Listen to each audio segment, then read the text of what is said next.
नमस्कार, चैनल 7 पर आप सभी का स्वागत है। आज हम बात करेंगे टिकटॉक स्टार सोनाली फोगाट की हत्या के पीछे के रहस्य पर। टिकटॉक स्टार सोनाली फोगाट क्या किसी राजनीतिक साजिश का शिकार हुई है? उनकी हत्या से किसी को क्या फायदा था? हत्या के मामले में गोवा पुलिस की तरफ से गिरफ्तार किए गए उनके निजी सहायक सुधीर सांगवान और उसके दोस्त सुखविंदर सिंह क्या सिर्फ मोहरे थे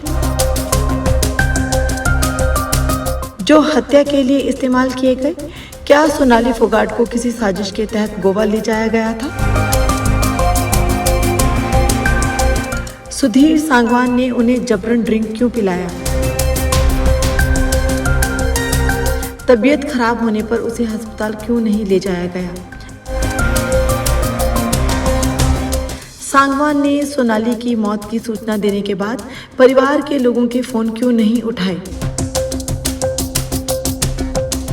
लग रहा था कि कुछ छुपाने की कोशिश की जा रही है। अपनी मौत से पहले सोनाली ने परिवार के लोगों से बातचीत के दौरान आशंका जाहिर की थी कि उसके खिलाफ कोई साजिश हो रही है। उसे कुछ ऐसा खिलाया गया है जिसकी वजह से शरीर साथ नहीं दे रहा है। सोनाली जी ने हमें उसी रात, जिस रात मर्डर हुआ है उससे पहले हमें बताया फोन पे। मेरी माता जी से बात हुई, दो बहनें, उनसे बातचीत हुई और मेरे जीजा जी से, मेरे जीजा जी साथ में बैठे थे सिस्टर के, तो बातचीत हो रही तो वो घबराई हुई थी। तो उन्होंने जो पुरानी बातें हैं वो भी हमें बताई भी किस कारण मैं इतने दबाव में हूँ और क्यों डिप्रेशन में हूँ, क्या चीज़ें चल रही हैं। अगले दिन जब सोनाली के मौत की खबर मिली तो साफ हो गया कि कहीं कुछ गड़बड़ जरूर हुई है। परिवार के लोगों को विश्वास ही नहीं हुआ कि सोनाली को हार्ट अटैक आया होगा। हार्ट अटैक और हार्ट फेल में बॉडी हल्की पीली होनी शुरू हो जाएगी, हल्की वाइट हो जाएगी, नीली नहीं होती। सोनाली ने थोड़े दिन पहले कहा था कि अगर वे अपना मुंह खोलेंगी तो कई लोग मुंह दिखाने के लायक नहीं रहेंगे। जवाब देना पड़ेगा और मैं तो जवाब मांगूंगी, बिल्कुल मांगूंगी। वह किसकी तरफ इशारा कर रही थी? सोनाली ने यह भी कहा था कि आदमपुर क्षेत्र उपचुनाव में भाजपा का टिकट तो वही लेकर आएंगी। पूर्व मुख्यमंत्री स्वयं भजनलाल के बेटे कुलदीप बिश्नोई के कांग्रेस छोड़कर भाजपा में आने से सोनाली खुश नहीं थी। बिश्नोई के मुकाबले वर्ष 2019 के विधानसभा चुनाव में हारने के बावजूद वे आदमपुर क्षेत्र में लगातार सक्रिय थीं। कलाकार का गला घोट के मैंने राजनीति में जो चीजें की, क्योंकि टाइम दिया, बहुत सारे लोगों से जुड़ गई तो उनके लिए काम करना था, जिम्मेदारी बन गई मेरी। बिश्नोई का अचानक भाजपा में आने से उनके लिए टिकट को लेकर चुनौती पैदा हो गई थी। फिर भी वे निराश नहीं थी। सोनाली ने कहा था, शेरनी जब 2 कदम पीछे हटती है तो इसका मतलब यह नहीं है कि वह डर गई है, बल्कि इसका अर्थ यही है कि वह ज्यादा खतरनाक हो गई है। इस आत्मविश्वास की वजह क्या थी? भाजपा में सोनाली किसके नजदीक थी जो उसे आदमपुर उपचुनाव में पार्टी का टिकट मिलने का भरोसा था? हालांकि बिश्नोई उनके फार्म हाउस पर जाकर सोनाली से मिल आए थे और कहा था कि भविष्य में वे मिलकर काम करेंगे, लेकिन सब जानते हैं कि राजनीति में कोई किसी का नहीं होता।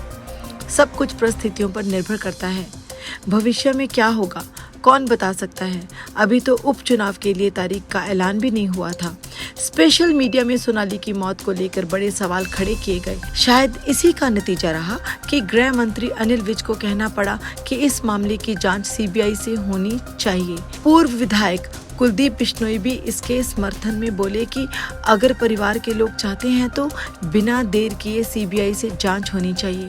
मुख्यमंत्री मनोहर लाल खट्टर ने भी कहा कि अगर सीबीआई जांच होती है तो हरियाणा सरकार को इस पर कोई एतराज नहीं होगा। बहरहाल गोवा में डॉक्टर्स की टीम ने सोनाली का पोस्टमार्टम किया और परिवार ने पोस्टमार्टम रिपोर्ट पर संतुष्टि भी जाहिर की है। सोनाली का हिसार में अंतिम संस्कार कर दिया गया है। जो रिपोर्ट मिली है उसके मुताबिक सोनाली के शरीर पर गुम चोट के निशान हैं। उसे वह चोट कैसे आई यह तो जांच से ही साफ हो पाएगा। गोवा पुलिस ने हत्या का मामला दर्ज कर जांच शुरू कर दी है। इस मामले में सुधीर सांगवान और उसके दोस्त सुखविंदर सिंह सहित 4 लोगों को गिरफ्तार किया जा चुका है। पूछताछ से ही सामने आएगा कि सोनाली को क्यों ड्रग्स मिली ड्रिंक पिलाई गई थी। इसका मतलब क्या था? देखा जाए तो सोनाली जिंदा दिल इंसान थी। वे टिकटॉक बनाती थी, बिग बॉस सीजन 14 में हिस्सा लेने के बाद वे चर्चा में आई थी। बिग बॉस में चली गई, ओहो बिग बॉस में आने के बाद ये तो बदल गई, बिग बॉस में जाने, मैं नहीं बदली, मैं वैसी ही हूँ, जो पहले करती थी वही आज करती हूँ। मेरी विधानसभा भी संभालती हूँ, लोगों को भी संभालती हूँ। हिंदी फिल्म छोरियां छोरों से कम नहीं होती में भी उन्होंने काम किया था। राजनीति में भी सक्रिय थीं। भाजपा के टिकट पर चुनाव लड़ चुकी थीं, गुस्सैल भी थीं। आदमपुर क्षेत्र में उन्होंने सरेआम एक अफसर की चप्पलों से पिटाई कर दी थी। उनके पति संजय फोगट की वर्ष 2016 में रहस्यमय परिस्थितियों में मौत हो गई थी। अपनी बेटी यशोधरा की ठीक से परवरिश कर रही थी। इस सब के बावजूद उनके इर्द गिर्द जो घेरा था वह जरूर हैरान करता था।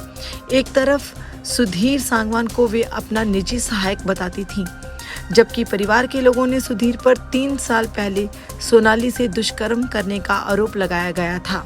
परिवार के लोगों का यह भी आरोप था कि गुरुग्राम में एक फ्लैट किराए पर लेने के दौरान सुधीर ने सोनाली को अपनी पत्नी बताया था। सुधीर पर सोनाली की वीडियो बनाकर ब्लैकमेल करने का भी आरोप है। सुधीर ने ही परिवार के लोगों को बताया था कि सोनाली शूटिंग के सिलसिले में गोवा जा रही है, जबकि वहां कोई शूटिंग का कोई कार्यक्रम नहीं था। परिवार के लोगों से क्यों झूठ बोला गया? जो वीडियो फुटेज सोशल मीडिया पर वायरल हुए हैं उसमें सोनाली के साथ सुधीर और सुखविंदर डांस करते नजर आ रहे हैं। सोनाली को जबरन ड्रिंक पिलाई जा रही है। क्या वजह थी कि डांस के दौरान सोनाली सहज नजर नहीं आ रही थी? जब सोनाली की बेटी यशोधरा और परिवार के लोगों को उनका सुधीर से मिलना जुलना पसंद नहीं था तो वे क्यों उन्हें इतना महत्व देती थी? क्या सोनाली की कोई मजबूरी थी? सोनाली की हत्या का किसको क्या फायदा होने वाला था? इन सब सवालों के जवाब के लिए गोवा पुलिस की जांच रिपोर्ट का इंतजार करना पड़ेगा।